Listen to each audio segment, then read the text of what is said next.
asalaamaaleykum mbokk yi mon frère Ousmane du ma invité on est tous concernés par la question ñun ñëpp la interpellé di jaajëfal bu baax presse bi ci seen teewaay ci conférence de presse bi malgré conditions yu compliqué yi di wax ca njëlbeen ni acte yi Macky Sall nguuram nekk di posé jamono ji dafa stratégie la bi ñu lal bu clair dafa am fi mu jëm dafa am liñ ci jublu la plupart des Sénégalais xam nañ ko président Macky Sall jug bi peuple sénégalais jug en mars dernier pour que coup de grâce bi mu bëggoon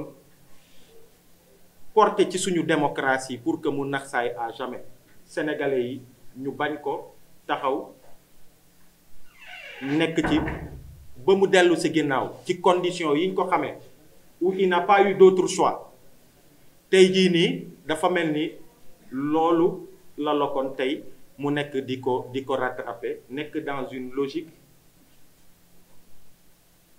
d'arrestation et d'emprisonnement de toutes les voix yi nga xamante ni jógoon nañu à l'époque en tout cas ñi symboliser woon lutte bi pour dire que lii duñ ko nangu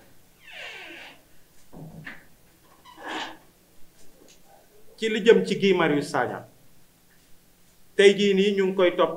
toppee article 225 du code pénal yi nga xamante ni ñëpp xam nañ ni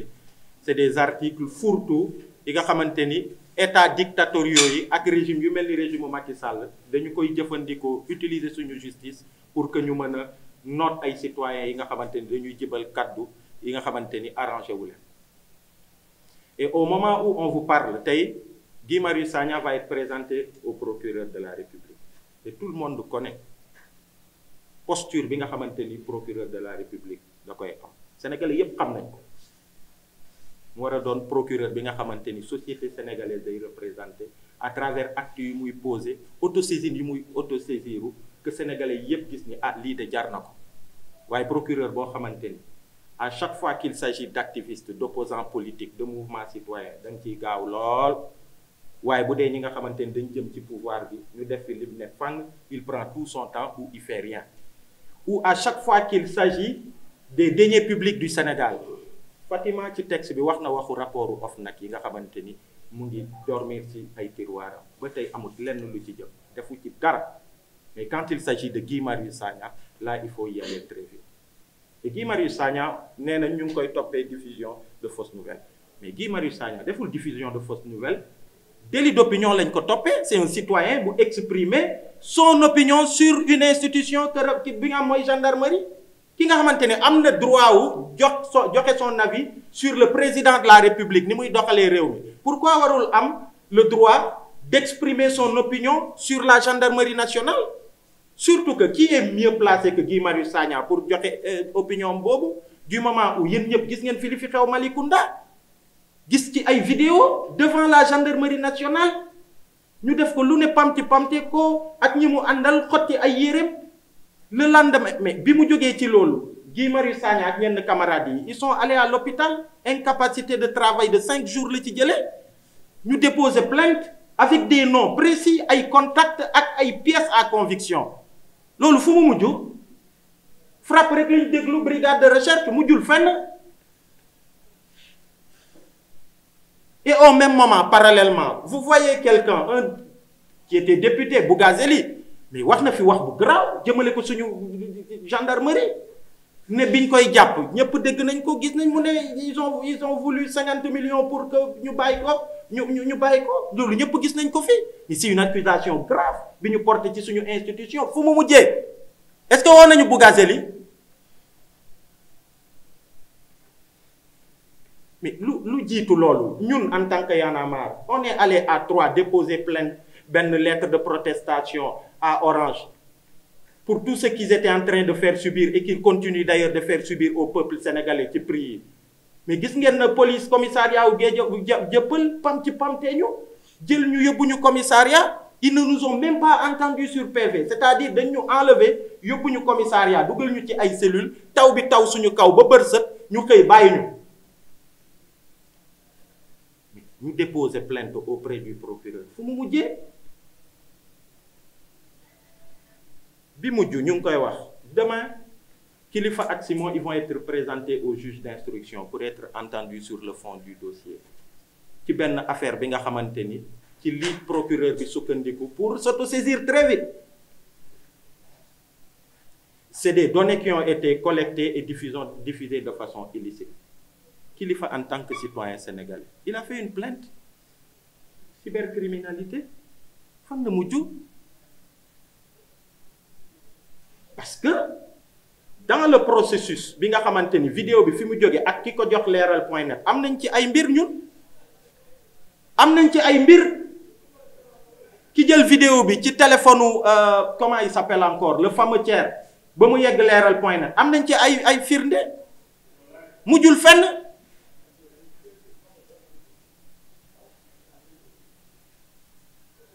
Macky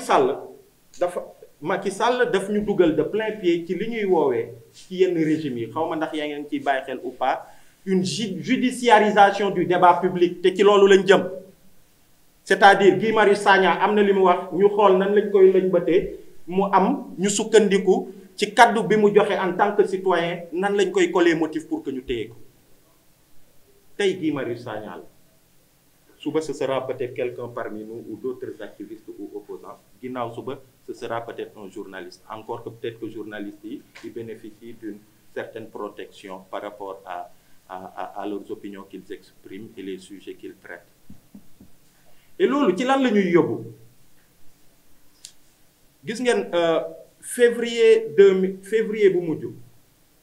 la plupart des plateaux que j'ai fait bi yenn yi commencé c'est-à-dire les arrestations préventives jàpp la yóbbu la jéem a xool nan la ñuy fabriquer des choses pour téye la ci lañ tàmbali di artu ñu mel ni ñun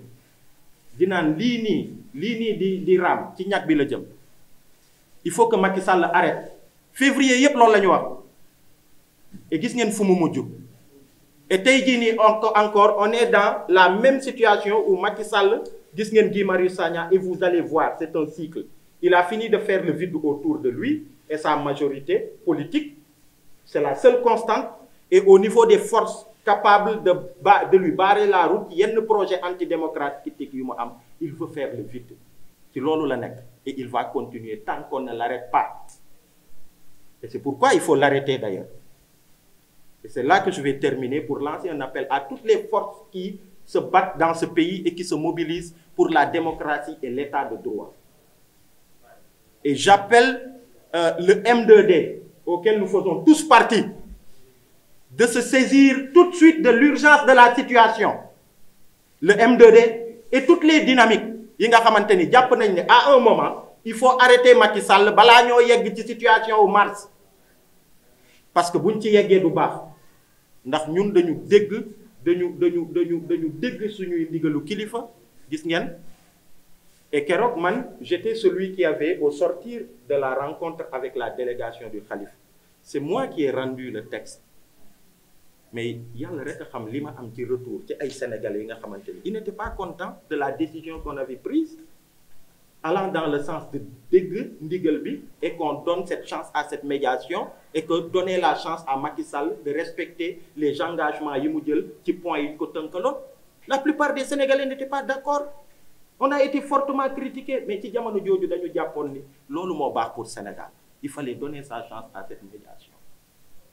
mais plusieurs mois après tey jii nii c'est retour à la case départ nous on continue d'être dans cette posture-là au même moment Macky Sall mu ngi dóor rek on a le sentiment que suñuy loxo dañ ko téye moom muy dóor rek et ça il faut faire face à ça donc loolu laa bëggoon terminer encore une fois faire appel à toutes les forces c'est le moment de se mobiliser pour barrer la route à Macky Sall merci beaucoup. Jambar on ne dit pas les choses comme ça li ma mën a wax mooy ñun ci réew mi lañ dëkk di ay ndaw li ñu tax a jóg rek mooy li avancer suñu démocratie suñu état de droit que sénégalais yépp gis seen bopp ci ni ñu yoree suñu am-am ni ñu yoree suñuy koppar ak ni ñu yoree suñuy richesse pour que citoyen bu ci nekk nga mun ci soqaliku nga mun di ci avancer di ci gis sa bopp. Et pour les événements de mars li ñu wax mooy gis nañu contestation bi mu jógee mu dem au-delà de nos, parce que, et ça il faut le dire et il faut le redire, c'est les Sénégalais qui ñoom ñoo am lu bari li ñu guux mu am benn élément déclencheur ñu génn pour manifester ko. Et li jib au mois de mars ça va au-delà même de nos mouvements ak suñuy entité yu mel ni M2D ak yooyu. Et kilifa yu mel ni suñu xalif général des Mourides sëñ Mountakha bu yónnee délégation mu bëgg ñu jox une chance à la médiation pour que yenn limites yi ñu bañ ko franchir, parce que gis nañ ci réew yu bari ci Afrique yenn situation yi bu amee après situation yi muy créer mu jàpp ni loolu Sénégal waru ci yegg et que dañu war a joxe une chance à la médiation. Moom kilifa bi mu doon mu am tànk yu mu ci dox, Macky Sall mu am engagement yu mu jël, ñun mu am ay engagement yu ñu jël yi nga xamante ni ça allait dans le sens de l'apaisement. Et le premier c'était de surseoir à toutes les manifestations. Gis ngeen boobu ba tey ci la ñu nekk. Mais bu ngeen xoolee parallèlement Macky Sall dès le lendemain la commencé am un discours guerrier pour dire li fi xew du fi amati tout de suite. Et gis ngeen depuis un certain temps il a commencé à poser des actes comme pour se rattraper, comme pour dire que j'anticipe surtout, parce que jéego yu ma bëgg tege ci ay jamono yi ñëw bépp voix bi ko war a mën a contester il faut que ma étouffer ko dès maintenant. Ci logique boobu la nekk. Ñun nag démarche bi ñu ciy am mooy incha allah ni ñu dajee woon ak ay émissaires u xalif bi, ni ñu dajee woon ak ay kilifa diine yi nga xam ne ñu ngi ci réew mi ñu sopp leen lool, noonu la ñuy amaatee ay daje ak ñoom pour que ñu alerter leen ci actes yi nga xamante ni Macky Sall mu ngi koy posé, ay actes yi nga xamante ni day wane ni Macky Sall kaddu yu mu joxoon xalif yooyu ak kilifa yooyu respecté wu ko. Et au même moment nous sommes la partie qui depuis lors ñu ngi respecté suñuy kaddu di jëm dans le sens de l'apaisement. waaw loolu nag ça a ses limites. waaw yëf yi mu ngi commencé toll fi nga xamante ni Macky il donne pas d'autre choix au peuple sénégalais que de se mobiliser et de lui dire non, ça suffit.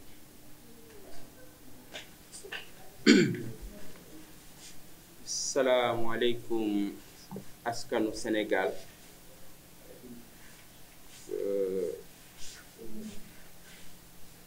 Dama ñëw fii ci siège FRAPP indil suñu soutien ci suñuy camarades waa FRAPP France Dégage, parce que dama jàpp ni lépp lu leen laal dafay laal FDS les Guelwaar, lépp lu laal Y'en a marre day laal FDS les Guelwaar, parce que suñuy partenaire stratégique lañ ci xeex yi nga xamante ni dañu ko bokk ci réew mi ngir dooleel démocratie, dooleel état de droit ci biir réew mi. xeex yooyu dañ ko bokk ndax ñun FDS les Guelwaar dama koy wax toujours parti de combat la. Parti de combat buy liggéey aussi pour nekk un parti de gouvernement. ñiy liggéey ci ñaari levier yooyu mooy waral xeexu askan wi, xeexu mouvement sociaux yi, xeexu mouvement citoyen yi chaque jour ñu koy bokk ak ñoom. kon lu mel ni su laalee FRAPP laal Guy Marius Sagna daf ñuy laal. lu laal Guy Marius Sagna daf may laal personnellement parce que c'est mon frère, c'est mon camarade. Guy est le symbole aujourd'hui de la résistance de la jeunesse africaine. En cela jàpp naa ni waruñu ko bàyyi ak état, waruñu ko bàyyi ak ay procureur yoo xamante ni xamuñu seen responsabilité, jëfewuñ seen responsabilité, jëfewuñ li tax ñoom ñi nekk procureur, xamuñu ko, ñi bàyyi leen ñi laqatu ci je ne sais quoi di autosaisir. Nous demandons la libération immédiate, sans condition, de Guy Marius Sagna. ñi bëgg stabilité ci dëkk bi di ko ñaan jamono bu ne di ko woote jamono bu ne paix jamono bu ne ñi ngànk nguur gi am boobu mënul am ci suñu réew mi ku mel fekkoon moom xam na responsabilité am yéene jëfe responsabilité li fi nekk ay dossier yoo xamante ni askan wi ñu ngi ko ciy xaar àdduwu ci waxu ci dossier yooyu bari na ñi ngi wax ay faux billets ñi ci impliqué wu ñan lañ ay député de la République député yooyu dem bay accuser la gendarmerie nationale de notre pays di ay institutions yu accuser ay institutions ana justice ñooñu di defar ay faux billets ñooñu ñu reprendre seen place dans la société dem ci rajo yi ak télé yi di xas nit ñi di xas askan wi dem ci télé yi ak rajo yi reprendre seeni activité politique ca dara xewul boobu ba léegi procureur Bassirou Gueye justice ci réew mi bu fekkee am na jàpp naa ne am na suffisamment de travail ci jamono boo xamante ni ab institution lëmb éclaboussé nañ ko ci ay passeport diplomatique ay député yu bari ñii naan ñaar ñii naan ñett ñii naan ñeent ñii naan juróom ñii naan ay vice-président de l'Assemblée nationale yooyu yépp coow loolu boobu ba léegi justice deful liggéeyam ñi ni ñoom dañuy def seen liggéey ci Guy Marius Sagna ñu ni ñoom dañuy def seen liggéey ci activiste yu Y'en a marre fii ku naa fekkul xam ni fii ci Sénégal justice amu fi walla justice su kumba am ndey ak kumba amul ndey li fi di ay dossier yu ay citoyens sénégalais jël yóbbu ci justice te justice àdduwu ci bari na lool ci dëkk bi man fii laa nekk Rebeuss ñi agressé ma à Rebeuss ma génn def sama plainte booba ba léegi plus d'1 an man citoyen sénégalais la wala duma citoyen sénégalais la man sama kàddu crédible na wala sama kàddu crédibleul bu sama kàddu crédibleul mais nañ ubbi enquête bi nañ ma confronter ak ñi nga xamante ni ñoo ma agressé mën na maa tuumal toute une administration boo xamante ni ñi nekk ci prison bi ay milliers de personnes ñi nga fa l'administration la police à l'intérieur tout le monde confronté wuñ ma ak ñooñ et je les ai cités nommément dans cette plainte ñi bëgg ñu gëmloo ni fii justice am na fi kan la ñuy nax kan la ñuy waxal. Nous exigeons la libération sans condition de Guy Marius Sagna. Macky Sall bu mu ñu yëngal man Thiès laa jóge fan yëpp maa ngi foofu en ce moment-là je devais être à Thiès dans le cadre de la coalition de Yewwi Askan Wi parce que je suis le point focal à Thiès dans le département pour l'installation des structures mais dama ne lu laal Guy Marius Sagna laal ma bu mu ñu yëngal su fekkee ay manifestation la bëgg la voie la plus rapide pour Macky Sall de maintenir Guy Marius Sagna dans la prison su fekkee place de l'Obélisque la namm bu fekkee rek loolu la namm na maintenir Guy Marius Sagna en prison bu fekkee place Washington la bëgg ñu occuper ko na maintenir Guy Marius Sagna en prison. Je suis très clair, je suis formel et j'engage FDS dans ce combat. Je peux parler au nom de FDS les Guelwaar. J'engage notre parti dans ce combat. Nous exigeons la libération de monsieur Guy Marius Sagna. Merci beaucoup. maa leen di baaxee déclaration bi ci wolof suñu camarade bii ñuy wax Guy Marius Sagna fi ñuy wax ak yéen mi ngi ci kaavu tribunal bu Dakar ci loolu dañu ko jàppe ci dëkk bi nga xam ni ñu ngi ko tuddee Kounkané mu demoon fa amoon ay sénégalais ay citoyens yu woote woon waa FRAPP pour que ñu jàppale leen ci anim bi ñu joxe woon suuf ci dëkk boobu ñu jàpp leen fa jàpp bu doy waar ñenn ñi gaañ nañ leen ci moom nag ñu jëlee ko yóbbu ko Vélingara dem Tambacounda après ñu indi ko fii ci DIC mu mel ni benn genre colis boo xam ni dañ ko doon transporter pour indil ko procureur de la République lan la ñuy toppee suñu mbokk mi ñuy wax Guy Marius Sagna ci fan yii dafa amoon ci page Facebook am fu mu ci doon wax ci li nga xam ni moom la benn activiste bu nekk Matam ñu tuddee ko Ablaye Thiam nga xam ni procureur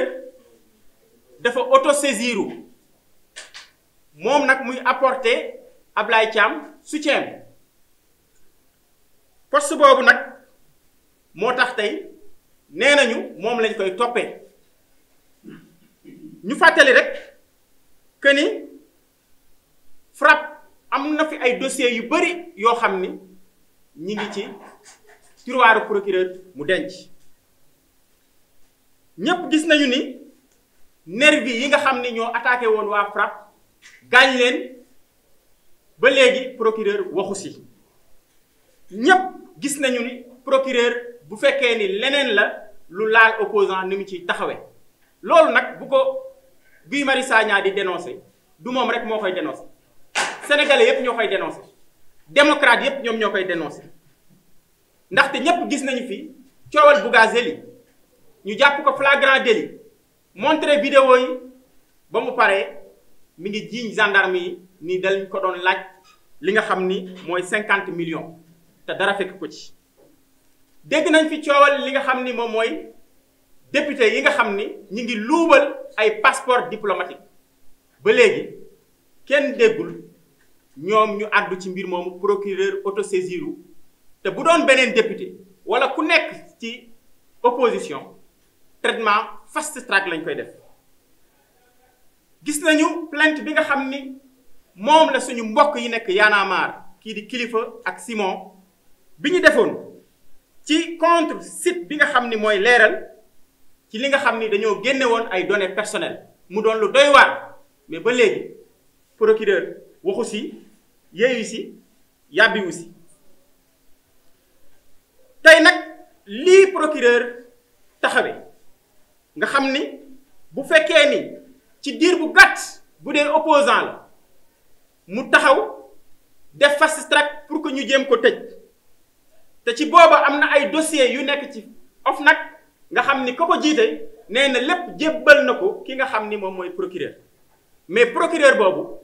moom comme ni ko président de la république waxe ni dafa teg ci kuddam dossiers yi procureur nag moom dafa toog ci dossiers yi bañ ni du ci bouger loolu nag dafay wane que ni président Macky Sall dafa pare pour képp koo xam ni dangaa jug di dénoncer li nga xam ni moom mooy definam bu ñaaw ci wàllum politique ak accaparer alalu askan bi ak li nga xam ni lépp mooy ñàkk def ay digéem boo taxawee di ko ñaawlu mu xeex la tëj la ci kaso bi dañuy leeral nag opinion publique sénégalaise que ni mois de mars bi mu amee kilifa diine yi dañoo jug ñu ñaan ñu bi ñu ñaanee ñu jël lépp teg ci suuf waaye nag ñun ñi ngi seetlu depuis que mois de mars ba mu jeexee ba léegi président Macky Sall ñi nga xam ne ni ñoo porté woon lutte boobu ñoom lay topp di leen tëj bërki démb suñu camarades yi ñu doon wax waa Y'en a marre ñoom la woon tey dal na suñu kaw dal na ci yeneeni organisation te ñun nag am na loo xam ni bu yàggee du ñu rek ñu toog ñoo xam ne ñu leen di dóor ñuy accepter ndaxte président Macky Sall bu fekkee ni dafa bëgg a amaat li nga xam ni moom mooy mois de mars na bañ a bàyyi Guy Marius Sagna parce que nag pare nañu tey pour jàkkaarloog moom wax ko ni ko dëkk bi constitution bi binduñu ci Sall Sénégal kayit yi binduñu ci Sall Sénégal citoyen sénégalais yi ñoo ko moom te ñoom ñépp ils sont égaux devant la justice moo tax ñun waa FRAPP ñi ngi ñaawlu jàpp bu ñaaw bi ñu jàppee Guy Marius Sagna nga xam ni deful dara te ñu jàpp ni rafle préventive la maanaam dañ ko jàpp parce que xam nañu ni Sénégal dafa jëm ci ay échéances ñu bëgg koo nëbb jant bi ba du fekkee loolu ñun nag ñi ngi wax président Macky Sall ak ñi mu àndal ak justice am nañu bàyyi Guy Marius Sagna di woo nag mbokk yépp di woo sénégalais yépp ni leen ñu pare taxaw nga xam ni président Macky Sall offensive bu mujj bi nga xam ni dañ koy def ak nguuram bu bàyyiwul Guy Marius Sagna mooy offensive bi ñu ngi leen di gërëm di leen sant wasalaam. Alioune Badara Mbow. jërëjëf Alioune Badara di fàttali rek ne FRAPP depuis ñu sos ko ba léegi jógewuñ ci di jot ay attaques benn étudiant bu tudd Kale Wade ci benn émission bu amoon Touba TV fii la taxaw ne waa FRAPP dañuy jaay drogue wax ñu lu leen neex ñu déposer une plainte ci table procureur 2018 ba léegi plainte boobu amul suite mën nañoo lim ay plainte yoo xamante ni ak ay attaques yoo xamante ni depuis ñu koy dal di teg ci FRAPP ba léegi plainte yooyu musuñoo am benn suite te ni mu dalee FRAPP noonu la dalee yeneen mouvement yi fi nekk yépp 2 poids 2 mesures bi am ci wàllu justice ci gendarmerie ci fépp ndaxte damay fàttali ne ñaaniñ bi ñuy dóor gendarmerie mi ngi taxawoon suñu kanam ñaaniñ ci weeru koor lañu fekk bi ñuy ñibbi heure dog jot na et capitaine ba fa nekkoon pour nekkulool sax ba ñu fay téye pour suñu sécurité mais dañu fa doon téye pour mu gën a guddi ñu doog ñuy bàyyi ñu dem ba ñun ñoo mujjee forcé pour génn ñaaniñ et ba ñuy génn ñun ñoo génn ak suñu oto bopp bi ñu fay ñëwaat gis nañ li fi am dañuy dem ba Mbuur ñu baaree ñu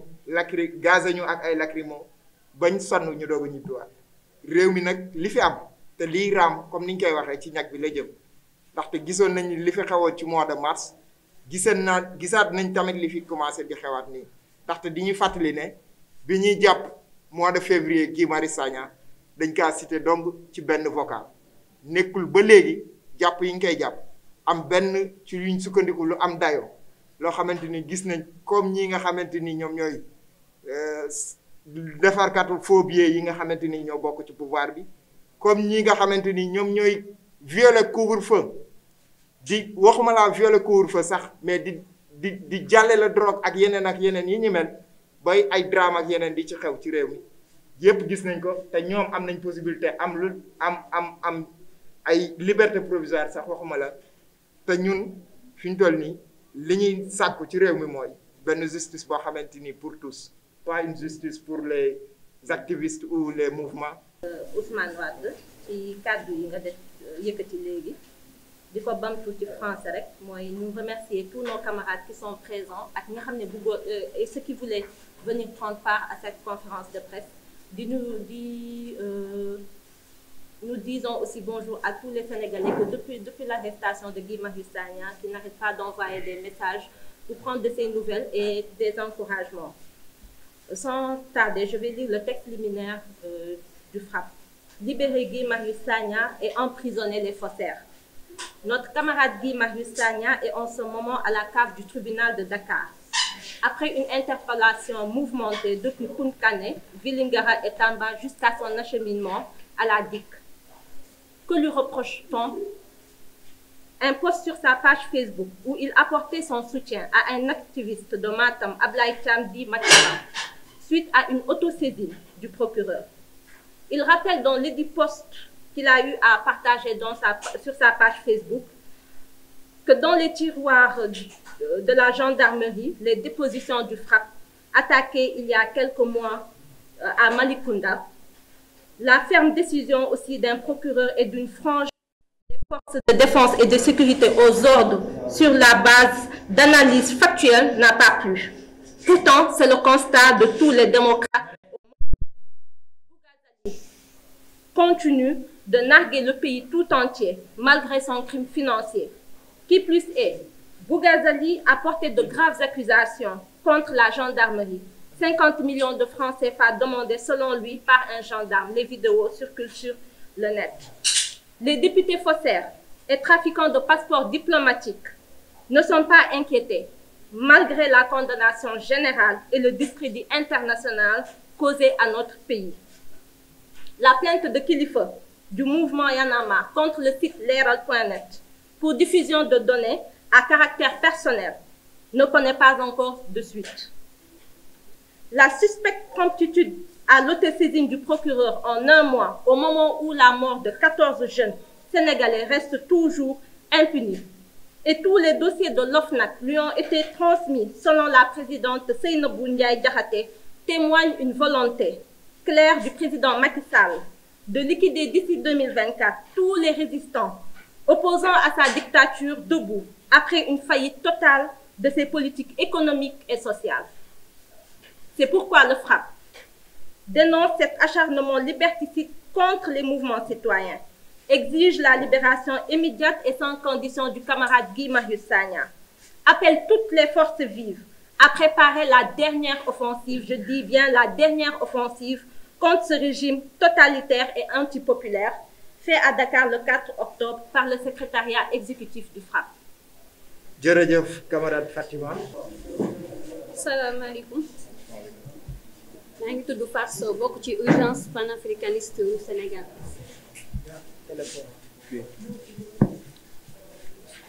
Sunu mission mooy dénoncer. Juste une minute, on termine avec notre sœur de urgence panafricaniste, s'il vous plaît. Juste sunu mission dañ leen koy rappeler bu fekkee Macky Sall xamul ko. Ñun sunu mission c'est de dénoncer et on va dénoncer jusqu'à notre dernier souffle. Face à l'injustice duñu noppi. Bu yeboo nag Macky bu fekkee dafa am deux pouvoirs à deux mesures ñun pare nañ. Bu tëjjiwul Guy Marius Sagna na ëpp assemblée tëj ci prison yi pour activistes yi ak révolutionnaires. On est prêt pour être là. Guy téye nañ ko fi dimanche à Guédiawaye. Téye nañ ko fi vendredi à Camp Abdou Diassé, j'étais partie là-bas en même temps en centrale. Même pas un mois ñu téewaat ko. Léegi nag dañuy laajte lenn. Bu fekkee de justice moo fi am ñun kon ko amuñu pouvoir mais am nañu kàddu dañuy wax dañuy dóore bu dee Macky Sall na dafa bëgg li xewoon 23 mars xewaat pare nañ pour dugg ci kaso yi bu yeboo mu tëj ñu bu jàppee waa France dégage ba mu jeex na jàpp waa Y en a marre ba mu jeex jàpp waa urgence panafricaniste ba mu jeex waa FDS ba mu jeex waa Africa First ba mu jeex combat bi nag tàmbale na te bu jeex bu bàyyiwul Guy Marius Sagna na tous les 9 mouvements vont activer leur sol te dinañ xeex ak moom fu mu bëgg ñu dem fa na bàyyi Guy Marius Sagna sans une condition bu ñuy jàpp nañ jàpp Bougazali la xaw ma j'ai même honneur de ne pas parler son nom là parce que daf may sonal lii nag dañ koy libérer Guy Marius Sagna place am de prison dañ doon ñaan yàlla may ñetti Guy Marius Sagna boobaa tey ñun état bi duñ fi nekk suñu xol nag neexu ndax dañoo téye Guy te wóoluma Macky Sall fa mu nekk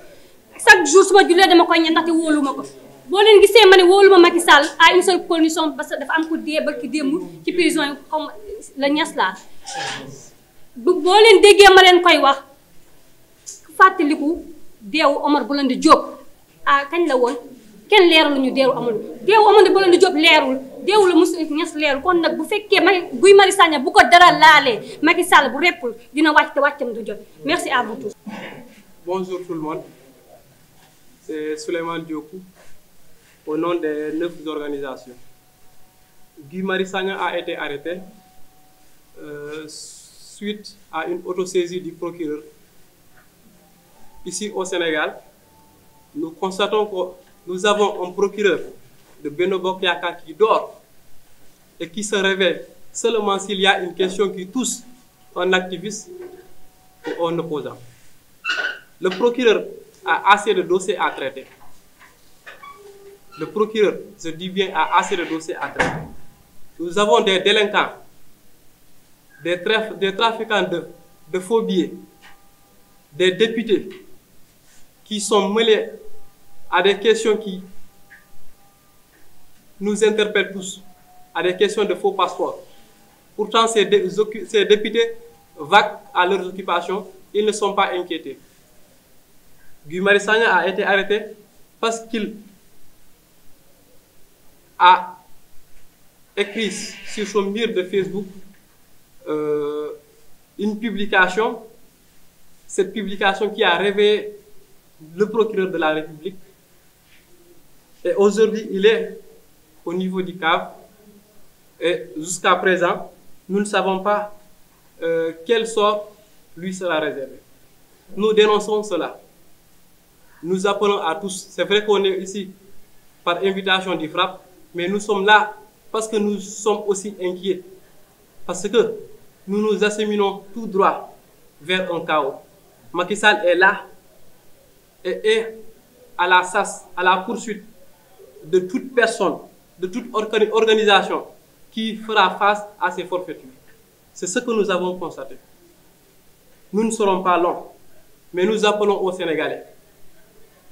Nous appelons aux Sénégalais de tous bords de se préparer. Aujourd'hui, c'est Guy Marius Sagna. Demain, c'est quelqu'un. Nous ne devons pas être là à citer les plaintes qui n'ont pas connu de suite. Le FRAPP en a eu beaucoup de plaintes. Les autres, nous avons des camarades qui ont subi des injustices. Donc, des camarades qui ont été bastonnés par les forces de l'ordre. Ils ont porté plainte. Jusqu'à présent, rien. Le cas des étudiants, le cas des martyrs du mois de mars, jusqu'à présent, rien. Donc, le procureur a assez de dossiers à traiter. Nous exigeons la libération de camarades Guy Marius Sagna et nous appelons aux Sénégalais de se préparer. Car nous avons en face de nous un gouvernement, je dis bien un gouvernement qui ne sait plus là où mettre ses pieds et qui tire sur tout ce qui bouge. Merci beaucoup. Merci, camarade Souleymane.